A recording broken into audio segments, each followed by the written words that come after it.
for the Broncos. Demaryius Thomas, Julius Thomas, Emmanuel Sanders, Wes Welker. C.J. Anderson didn't have the greatest of games. I mean, their defense stepped up and shut them down on the road in a tough place to play. So if any team I think is out there that could possibly beat the Patriots, it's these upstart Colts. And I wouldn't be surprised if that happened.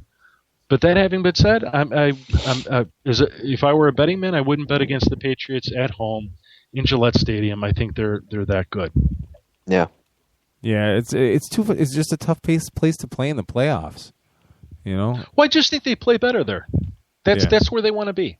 Last year when they played in Mile High, you know, you sort of fall behind the eight ball in a game, and suddenly you even feel like you're not in a happy place. You fall behind the eight ball playing at home, your fans are sitting there pushing you, and you've got incentive to play, some sort of something additional.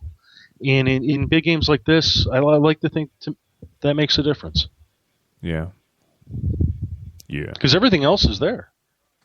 It'd be very interesting to see where the Colts go from here. Yeah. You know, I'd also add that the Patriots should have better luck establishing a running game compared to what happened last week against the Ravens. Mm-hmm.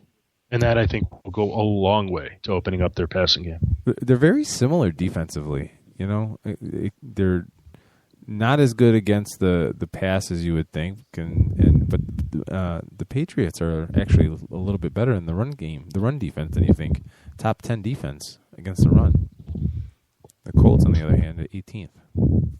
But there's only a few yards per game difference. That's why they jump. They seem similar when you first look into it.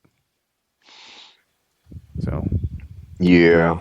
So we're both picking the Patriots, or we're all picking the Patriots, or we're all picking the Seahawks. Mm-hmm. So let's say we're right. Who's the Super Bowl winner? Well, I take this back. Shouldn't we talk about that in a week or so? We can, because we're probably not going to be right. But go ahead if you want to talk about it. When we talked about this in the beginning of the season, I said it was going to be Seattle and New England. And you did Seattle not, did you? I absolutely did. Seattle, New England with Seattle winning, and I stick with that. Keith, you double check that. I will find. I'm 1,000% sure I said that. Oh. 1,000%. Seattle and New England. Because it was Seattle and Green Bay. It was the only two. I always thought New England was going to make it. Seattle and Green Bay were the only two I was kind of waffling on, but I said I'm going to stick with Seattle just because they look too tough. And Seattle, I picked them to beat New England. Listen to you, Merlin. Yeah, it's the truth. Come on. I'll take Seattle. I picked them in the preseason. I believe. You could check me on that. I'm scanning around this room trying to find my folder with everybody's picks in it. Yeah, because I want to know who won, by the way. I know we've sort of at the end there. Oh, yeah, you won that game. You won that. Really? You get another beer stein.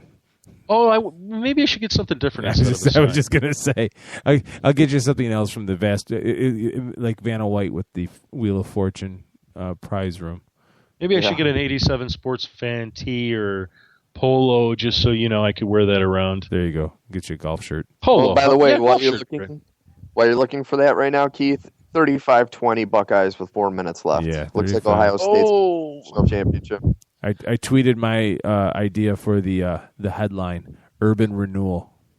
Oh my god! Oh my god! It's perfect. You couldn't have waited till we were off the air to say that. No, it's perfect.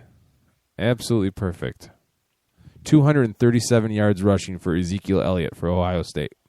Crazy. How many yards was that? 237 rushing yards. Wow. Marcus Mariota did leave the game with an injury. Just for the record. Ooh. That's not good. Very interesting. He'll be the number 1 draft pick. Yeah. Either him or Jameis if somebody's going to take a chance on the off the field stuff. But I don't think so. If Johnny Manziel was a risk, what is Jameis Winston? Honestly. Yeah, but that Johnny Manziel not paying off, I think, is going to make it more difficult for Winston. Well, no, if Manziel paid off, then I totally agree.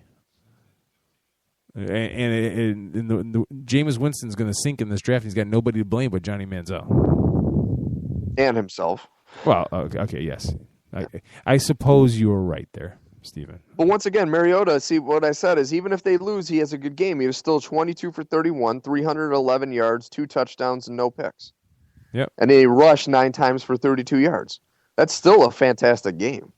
For anybody You know what I else. think's impressive about him is his arm strength. Yeah. He knows how to hit a receiver in stride. He looks like he makes solid football decisions. Yeah. I don't like to see him scramble as much as he does. I know I've heard people say that's sort of the real NFL, the reality of NFL football today, and I don't agree with that. But he's sort of got the skills to be an NFL pro football quarterback. Exactly. Yeah. It's Is he Andrew Luck? I don't think so. No.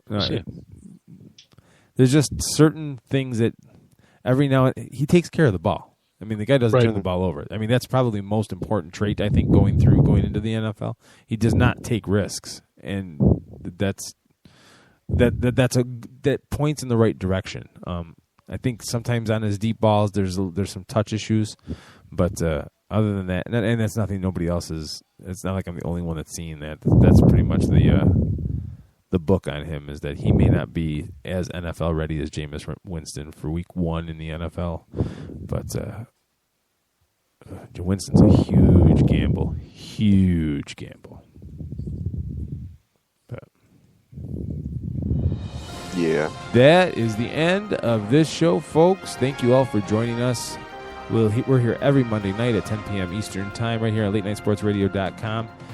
Tomorrow night you can catch another episode of Rochester Sports Mumblings. On Wednesday night, Jim Saranteas and I will host the Fantasy Greeks. Well, it usually starts in 60 minutes, but since there's no fantasy season anymore, we'll be talking Buffalo Bills with defensive tackle Corbin Bryant, 10 p.m. Eastern Time on LateNightSportsRadio.com. For Steve Taylor and Jim Saranteas, I'm Keith Grieve. Have a nice week. Post-game show is brought to you by Christ, I can't find it. The hell with it.